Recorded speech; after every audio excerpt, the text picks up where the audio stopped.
Welcome back to Grand Chess Tour 2024. It's another stage of the tournament which is being held in St. Louis right now. First, we'll have Rapid and Blitz tournament, and then, favorite classical. We had too many, great events in St. Louis, including the one that happened 2 years ago when Hans played Magnus. But today, none about those two guys, but today I want to show you the gameplay by Maxim Vachier-Lagrave in yesterday's rounds against Prague and Nadirbek Abdusatorov. You already can see that generations are completely changing, and those young guys are becoming stronger and stronger, and those old guys like Maxim, Fabi, Hikaru are getting to the, second plan. Those guys are old, but they're still strong and demonstrate some very good chess from time to time. Knight e5, bishop g2, we have some, very boring opening, I'm not gonna lie. h5, bishop f5, h6, so Prague was trying to basically push his pawn as far as he could. Knight h2, and now he probably wants to go this way. Takes, and we got into the endgame very quickly. Castle, knight a5, e4, bishop d7, bishop f1, bishop is rerouting this way, and also not letting this bishop go to b5. Bishop e5, knight f3 comes with tempo, now bishop g4. The idea of bishop g4 is basically if knight f5, rook d1 would be a checkmate. So bishop e2, knight c4. Again, Maxim is playing very tactically, and I really like it. So the idea now, this knight is under attack, right? So if takes, there is bishop f3, and actually black will be completely winning. So of course that didn't happen in the game, as Prague continued with knight g5. Now he's threatening this, he's threatening this, he's threatening this. He played a move which threatens absolutely, some insane threats are posed against Maxim. And his position is actually a bit worse, because he has to play this, and now passive knight d6. And now, of course, there are some f4, not right away, because now just bishop f6, and f5 just bishop g5. And actually black are in full control. Let's say takes, and there is knight c4, and you don't really, understand what to do with this pawn, because basically bishop f4 gives up this pawn, and if you play e6, takes, and black are up a pawn for now. So that didn't happen. So Prague plays rook d1, rook d7, rook d5, f6, rook c5, giving up a pawn, rook d7, takes. And so you may ask how the grandmaster of such level like Prague can lose an endgame being up a whole pawn. He's actually better, but look at the time. You can see the time. It's actually better for Maxim. He's up 6 minutes. He was playing very fast. Knight f3, knight d4, knight d5, takes, bishop e3, rook d8, a4, a5, rook a3, and also look, double pawns. Prague is having an extra pawn, and it looks like it's actually impossible to lose. And after this move specifically, it just doesn't look like he can save it. Knight d6, rook b6, king c7, and now b3, and now look at this rook. It just stacked on b6. It has no b5 square because there is a knight. There is no b4 because there is a pawn, no a6, so at some point it looks like gotta sacrifice. Knight e4, threatening this, and this rook, okay, it can go this way, but won't really help. Knight c3, king f1, and now actually Maxim is starting to take in the material back. Bishop d2, b6, king e2, king d7, rook e5, e6, now it's all stable, rook c4, rook f5. And actually computer thinks that Maxim is no longer losing, and now it's probably around the draw. Bishop e3, rook f6, this, and look, Maxim is like, alright buddy, let's take a draw and go home. But no, Prague is playing for a win. Bishop e1, bishop g3, rook f6, knight f4, king d5, and now Maxim is taking the initiative. He took the pawn on b4, and now this pawn is becoming a real power. So here actually b3 is the pass move, but Maxim decides to play king c4, basically trying to help this pawn go further. King b3, h7, rook h6, and now it looks like this pawn is about to be promoted, but no, this pawn is stopped. Bishop d2, king a4, this pawn is taken, and now final mistake of the game.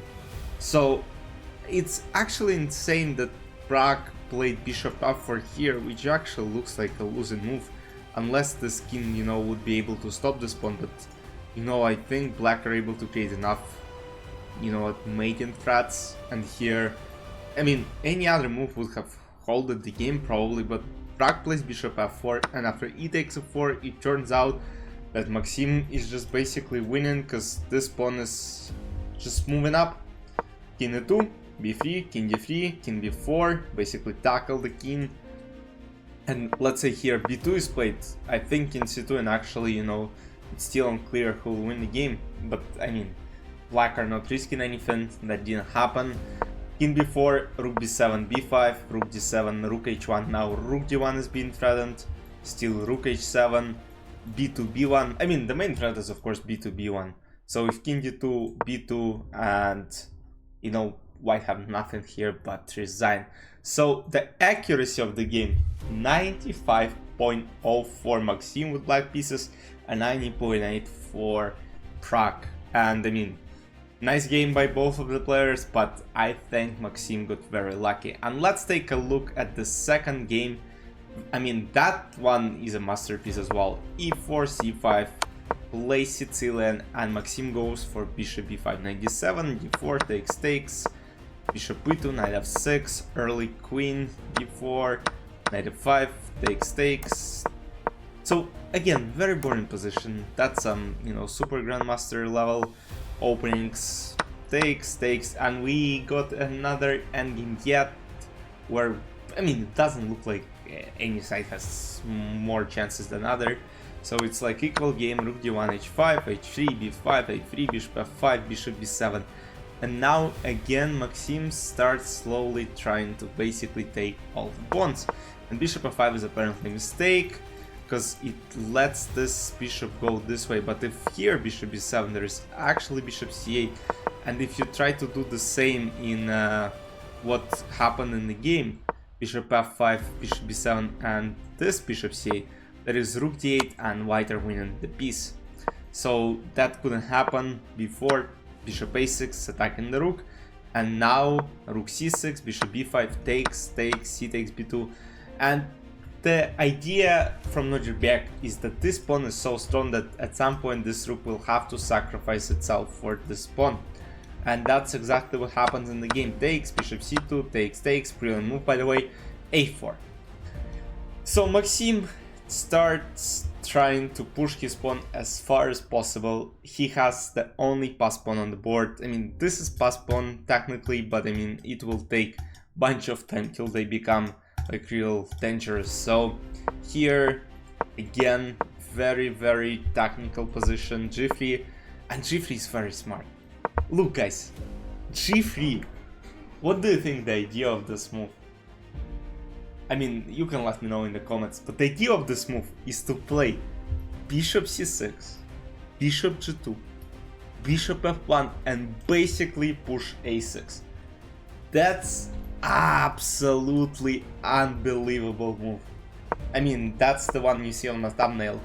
Bishop g2, bishop f1, a6, h4, and now Maxim's position is simply winning. So here, if let's say f4, a8 promotion, or just, I mean, bishop c6 and then a8, right? So e4, bishop f1, bishop a8, and now bishop c4. And basically here bishop f7, those pawns are going to fall off, and white will win the game. So Vachier-Lagrave is trying to basically get the skin closer, so no pawns will be taken, because he thinks, alright, this bishop is very good blocker, you know, this bishop can't really attack it. Bishop f6, bishop g5 takes, and it turns out this endgame is dead lost. King f8, king f1, king e7, king e2, and now f4. I mean, black have nothing to do but to try to create some counterplay, but there is no counterplay. h4, king f1, king d6, bishop f7, and here Vachier-Lagrave resigned, and Maxim won his second game of the day. He made a draw in the third one, and he is the leader after the first day. Levan Aronian, Linear Dominguez, Jan are tied for the second, and Vachier-Lagrave, Alireza Hikaru, Wesley, and Pragg and Fabi, who you see right there in the right corner, Will Caruana defend his title against the world's best? Doesn't seem like he's defending it right now. But I mean, Fabio will be back, that's for sure. He'll be back in either the rest of the Rapid and Blitz tournament, and then of course Classical Chess, what we're waiting for. So guys, let me know in the comments if you've been following this tournament at all, or you're waiting for Hans versus Magnus in September in Paris. But I mean, that's all from me for now. I'll see you tomorrow in the next recap. Bye bye.